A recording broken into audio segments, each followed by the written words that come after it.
naman imong ma-experiensyahan nganuman kay na ang Dios lig-on nimo nga kasangan pagkanindot higala.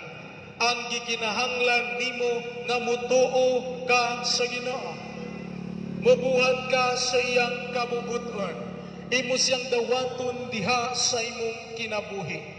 Ang Dios mismo maoy muluwas sa tao. Ang Dios mismo maoy muhatag kanimo og giya. Ang Dios maoy muayo sa imong balatian. Ang Dios maoy muayo sa imong pamilya, sa mga relasyon nga nabungkag, naguba, tungod kay giguba kini sa yawa. Tanang mga buhat, dili buhat sa Dios, buhat kini sa yawa higala. Mao ni ang tinuod. Busa diha sa imong kinabuhi karon.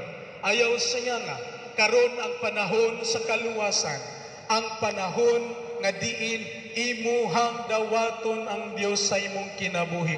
Kung sa unang panahon dili ka hingampuon, karon hatagig panahon ng imong kaugalingon diha sa mga pag-ampo.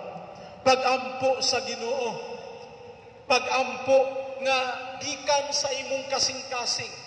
Pag-ampo ngadto sa Dios nga matinud-anon kung sa imong gikinahanglan.